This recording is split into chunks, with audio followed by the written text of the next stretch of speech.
जय हिंद दोस्तों। शुरू करते हैं। हमारा आज का टॉपिक है direct speech and indirect speech, तो इंग्लिश का हाई स्कूल और इंटर दोनों के लिए बहुत ही महत्वपूर्ण है।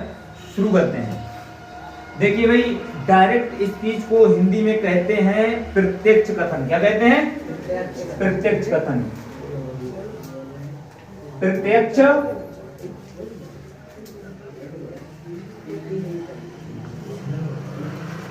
प्रत्यक्ष कथन और अप्रत्यक्ष कथन।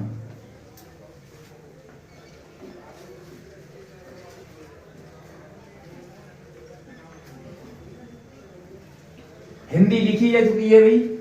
डायरेक्ट स्पीच को प्रत्यक्ष कथन कहते हैं और इनडायरेक्ट स्पीच को अप्रत्यक्ष कथन कहते हैं। समझ गए? तो डायरेक्ट स्पीच के देखिए भाई दो भाग होते हैं। डायरेक्ट स्पीच के दो भाग होते हैं। एक का नाम है आरबी, एक का नाम है आरबी, दूसरे का नाम है आरएस। दूसरे का नाम क्या है? आरएस। आरबी का full form reporting verb.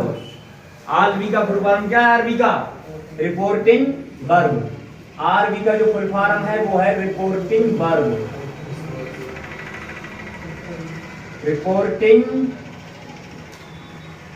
Verb. RB का फुल फॉर्म रिपोर्टिंग वर्ब और आरएस का फुल फॉर्म होता है तुम्हारा reported speech. Reported speech. Reported speech. अब आरबी का फुल फॉर्म रिपोर्टिंग वर्ब और आरएस का फुल फॉर्म रिपोर्टेड स्पीच आएगा। ठीक है? जिस प्रकार जितना मतलब जो है आरबी में होता सेंटेंस उतना ही होता है आरएस में। मतलब आरबी में भी पहले सब्जेक्ट होगा, फिर वर्ब होगी, subject plus main verb plus object.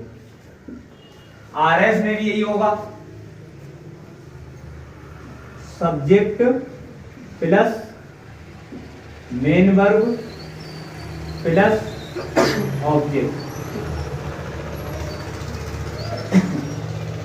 जितना भाग हमारा आरबी का होता है उतना ही भाग आरएस का होता है। समझ गए? लेकिन हम कैसे पहचान करेंगे कि भाग आरबी का है और ये भाग आरएस का है? ठीक है?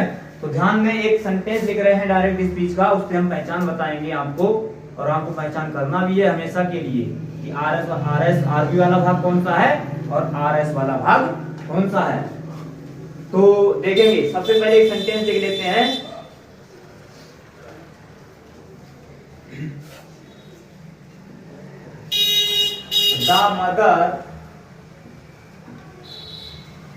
The mother said to the boy. The mother said to the boy.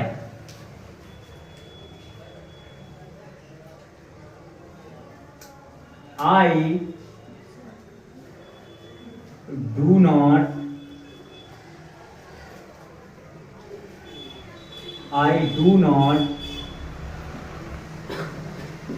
this fruit. I do not this fruit today. I do not this fruit today. I do not this fruit today. ये हमारा direct speech का वाक्य है, direct speech का sentence है। ठीक है ना? डायरेक्ट स्पीच का है ये। अब आप लोग समझेंगे। सेंटेंस के दो भाग दिख रहे हैं, ये तो स्पष्ट है। सबको दो भाग दिख रहे हैं कि नहीं दिख रहे? सबको दो भाग दिख रहे हैं। अब जब दो भाग दिख रहे हैं तो पहला वाला भाग आरबी है, दूसरा वाला भाग आरएस है। ठीक है ना? जितना हम बुलवा रहे हैं उतना बोलेंगे भी। ठीक है? नॉट एनी प्रॉब्लम, इससे कोई दिक्कत नहीं होने वाली। समझेंगे? समझ गए? पहला वाला भाग कौन सा? आरबी। दूसरा वाला भाग कौन सा? आरएस। अब आप लोग ये बताएंगे, कुछ पहचान लग रही है आपको आरबी और आरएस की? पहचान हमको ये लग रही है कि पता इससे ये चल रहा है कि जो भाग इन्वर्टेड कामा के बाहर वो आरबी, जो भाग इन्वर्टेड कामा के बाहर वो आरबी, जो भाग इन्वर्टेड कामा में बंद है वो आरएस, जो भाग इन्वर्टेड कामा में बंद है वो आरएस। लेकिन वो बोर्ड एग्जाम जो है वो कभी कभी खेल जाता है। क्या खेल जाता है? खेल। वो कर देगा आरएस को इधर कर देगा और आरबी को इधर कर देगा। तो आपको बोर्ड एग्जामिनेशन के साथ साथ अगर वो खिलवाड़ खेलना है तो हम लोग को भी खेलना ही है। क्या करना है? खेलना है। बोर्ड जहां तक फिसलने दो, क्योंकि हमको स्पीड से तैयारी करना है, मजबूत तैयारी करना है। कहां तक फिसले नॉट एनी प्रॉब्लम, तुम जहां तक जाओ फिसल सकते हो, हम साथ नहीं छोड़ेंगे तुम्हारा। समझ में आया कि ना आया? समझ नहीं समझ गए? हर हाल में 100 के 100 नंबर लेकर आना है इंग्लिश में, हर हाल में, ध्यान दें। तो the mother said to the boy, I do not eat, और लिखना है इसमें, क्या लिखना है? ईट। I do not eat this fruit. I do not eat this fruit today. ठीक है? I do not eat this fruit today. तुमको ये देखना है, इसमें बनाने के लिए पता क्या करते हैं? ये तो हमने आपको आज पहचान बताई है। क्या बताइए? पहचान। अब ये बताओ, आरबी वाला भाग पहचान लोगे, चाहे लेफ्ट साइड में हो या राइट साइड में हो, कोई फर्क नहीं पड़ता। इससे कोई फर्क पड़ता क्या? आरबी की पहचान क्या होगी? इन्वर्टेड कामा के बाहर होगा। आरएस की पहचान क्या होगी? इन्वर्टेड कामा के अंदर होगा, चाहे लेफ्ट साइड में हो या राइट साइड में हो, इससे कोई फर्क नहीं पड़ने वाला। पहचान लेंगे 100%। ठीक है ना? सबसे पहला काम हमें आरबी और आरएस पहचानने का है। अब हमको ये पहचानने का है कि आरबी वाला टेंस कौन सा है और आरएस वाला टेंस कौन सा है। टेंस जो होते हैं 3 प्रकार के होते हैं। टेंस कितने प्रकार के होते हैं? 3 प्रकार के टेंस होते हैं। अब तुमको पहले तो आरबी वाले टेंस से हम बात करते हैं, काहे की पहले हम बात कर लेते हैं आरबी वाले टेंस में कैसे टेंस को पहचानना है। ठीक है ना? ध्यान दें, आरबी वाले टेंस में कैसे टेंस को पहचानना है, आरबी वाले वाक्य में कैसे टेंस को पहचानना है, ध्यान दें। देखो, अभी हम बता रहे हैं आपको, यदि आरबी वाले भाग में आपका यहां पर, कहां पर? सेड के स्थान पर सेड है अगर सेड है अगर तो पास्ट, सेड टू अगर है तब भी पास्ट, से है तो प्रेजेंट, सेज है तो भी प्रेजेंट। ठीक है ना? सेज टू है तब भी प्रेजेंट, सेज टू है तब भी प्रेजेंट। समझ गए? बता रहे हैं, सेज टू है तब भी प्रेजेंट होगा। अगर आपका बिल से है,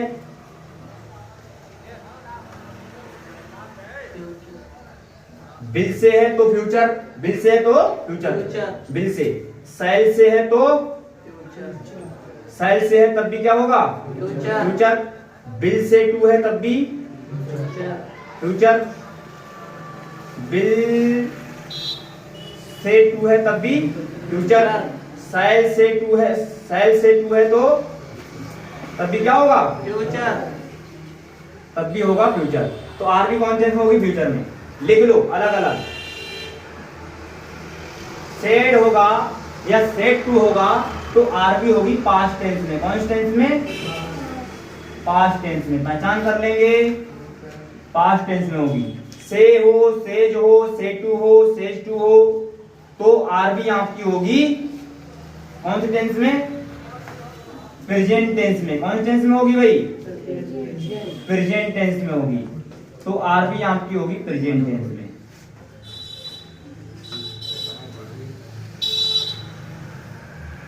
तो आरबी आपकी प्रेजेंट टेंस में होगी। अब आपका बिल सेल कहीं लगा हुआ मिल जाए, सबको पहचान है, तो फ्यूचर टेंस में होगी, है ना? बिल सेल अगर कहीं पे लगा हुआ मिल जाता है तो आप पहचान ले फ्यूचर टेंस में है। किसमें है? फ्यूचर टेंस में, फ्यूचर टेंस में है। ठीक है ना? पहचान लेंगे फ्यूचर टेंस, पहचान लेंगे ना? एक बार बताएंगे, लिख लेंगे इतना और उसके बाद बताएंगे हम लोग, बताएंगे, ठीक है।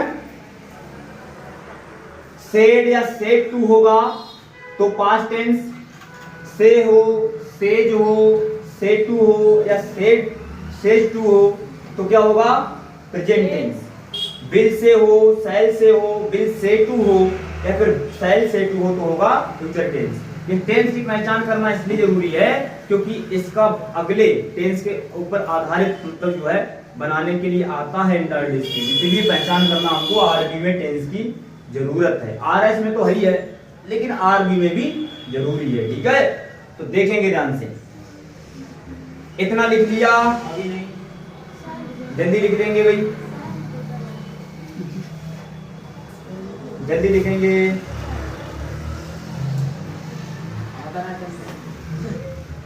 नहीं स्टार्ट नहीं होगी क्या, अगर हम किया जाए तो रोक दियो